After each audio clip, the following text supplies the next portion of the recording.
we go. So here's the one that I cut out. I made it big so you could see it. We're going to be giving you guys cards. And the one thing I failed to do is I forgot to measure the card before I started this class. So the thing is it won't matter so much with you guys. I picked 7 inches because I found it a easy size to work with as I went through the whole and entire process. The folks at the library, when they get your file, they can resize it so that it fits properly on the card. Typically you want, if you're just going to place it directly on a card, you want at least to have about a 1/2 inch around each side. In the case, I mean, we have what do you call it? Not square cards, so they're going to, there's going to be more room top and bottom. But you'll get instructions, and we'll go over this before we finish up.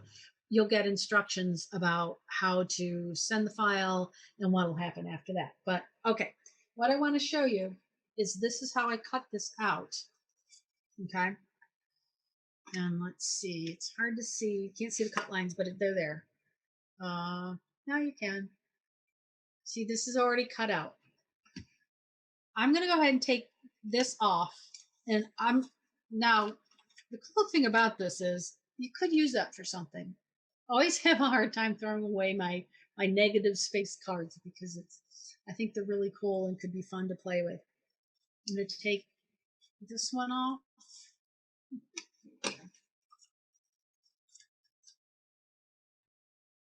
And then I have the blue one at the bottom. And I'm just going to pull that off. For when we all get to go back to real life and we get to go places, including the library, or if you have a cutting machine at home or thinking about getting one, I'm going to give you a hint about paper. Take the mat off the paper rather than taking the paper off the mat. And I'll tell you why. If this was a very sticky mat, and it's not because I've used it a lot, you can even see this is starting to lift off all by itself. If I take this on a sticky mat and I start pulling it, it's going to curl the paper. Now this one, as I said, this mat's not all that sticky. It's sticky enough for the paper, but not too much. And especially when you get down to something this size, if I try to pry that off by pulling it this way, it's going to curl, and that's just not helpful. And especially when you get into things that have very fine cuts on them, it can really mess you up, and it can tear and just not look nice. So what I'm going to do, let me make sure I get enough room here. Flip this mat over. I'm going to find a spatula. I use these. This is a sort of a cricket one. That's what they look like. And I'm going to, instead of pulling the paper off the mat, I'm just going to kind of take the mat away from the paper, and there that falls off. Like I said, this is not a super sticky mat. As a matter of fact, when I get new mats, and I almost always cut paper, I actually take the mat, take the cover off, and press a t-shirt on it. Or if I'm in a real big hurry, I'll just press it on the t-shirt that I'm wearing, which is never good because then it gets cat hair on it and dog hair. But in the case of this mat, because it's not so sticky, I can very carefully do that. But when I have something that's much more finely cut than this, like it's very narrow or very intricate, and I have a stickier mat, you see how I'm rolling that mat? It helps it sort of just take the mat off the paper. And then you get all these little darling things that you get to remove. And I'll do that later while y'all aren't watching here. So here I have this, and these pieces are going to come right out. Sometimes they get a little stuck in the corner. It's fine. If it's where it really doesn't want to come out, rather than pulling it and messing it up, an X-Acto knife just to trim the corner. And so I have 3 pieces and glue. Aleene's is very nice for paper. It works pretty well. You're not going to use a lot of it.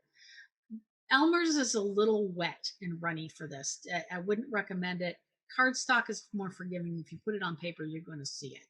So what I'm going to do Just pop this off. And very, very lightly, actually, I'm going to start with this piece because it's easier. This particular cardstock does not have a side. Some cardstocks do. This has a texturized side. You can't, I don't think there's any way for you guys to see this. It has a texture on one side, it's plain on the other. So it's up to your preference as to which side you put up. As does this, also has a plain side and a textured side. I'm going to start with this, and you don't need a lot of glue, and I'm just going to kind of go from the middle. Oops, let's keep that up. And not a lot of glue. You don't need it.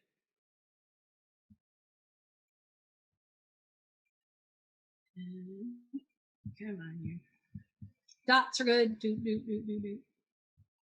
The other thing that's really fun with these, and I'm going to put some in the kit when you pick up your card, are foam dots, which will raise things up a little bit.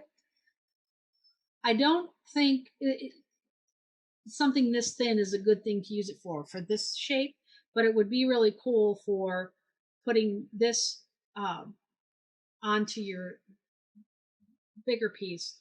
It would give you some dimension. So, but this one we're just going to do flat. Can you guys hear my dog whining? She's not happy that I'm down here. And she's not.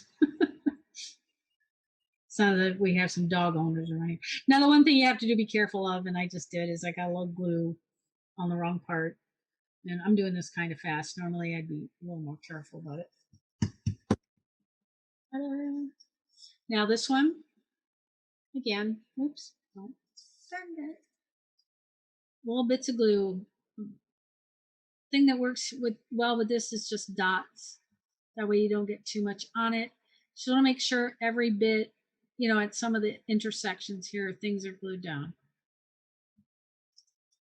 See those dots going on there? Not too well. The light's a little bright. But I'm just dotting glue at all these spots. Let's see. I just don't want it lifting up when it's on the card. That's kind of a neat bottle. You can set it up and it keeps the glue ready for you.